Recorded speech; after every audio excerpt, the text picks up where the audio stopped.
नमस्कार प्रिय भक्त माने आपणଙ୍କୁ स्वागत क्यूटी पाई 2.08 एक भक्ति और आस्था और श्रद्धार यात्रा। आज आमे सुनिबा को जाउछु भगवान श्रीकृष्ण को गीता शिक्षा जहाँ आमे भय और संदेह को जीति जीवनर युद्ध जीति पारिबा शिखाए। आसंतु एही दिव्य वाणी को मन लगाई सुनिबा। जदि आपण जीवन में भय शोक बा दुखरे आवृत तेबे एही श्रीकृष्ण वाणी आपण को आलोक दे पारे।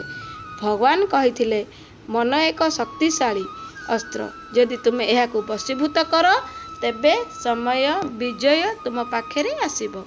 जदि तुमे एहा पाखेरे हारी जीवो तेबे जीवन सबुदिन पई हारी जीवो।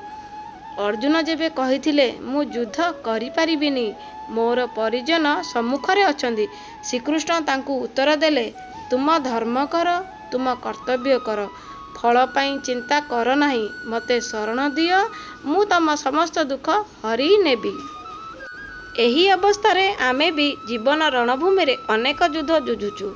चिंता दुख असफलता विरह बा आत्मविश्वासर अभाव।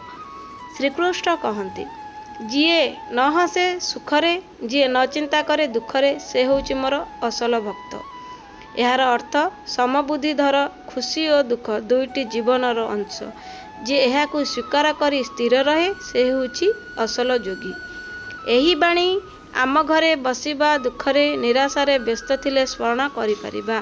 मु एका नुहे, श्रीकृष्ण मो सह अछंदी, मु काम करिबी, फल तांको ऊपर छाड़ी देबी। एही अभिमान और निर्ममता रहिब भाव नहीं जी जीवन चलाए से होउछंती असल कृष्ण भक्त।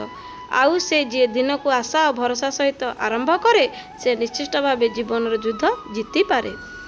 धन्यवाद आपण माने एही वीडियो देखुथिबारु। आपण जदि एही श्रीकृष्ण बाणु किछि शिखि पारिछंती तबे एही वीडियो को लाइक करंतु, चैनल क्यूटी पाई 2.08 को सब्सक्राइब करंतु, कमेंट करंतु। मु भय जीतिबी देखा भूलेनि। आसंता कालीर वीडियो आउ एक श्रीमधुर शिक्षा सहित आपण समस्त को भगवान श्रीकृष्ण आशीर्वाद मिलू।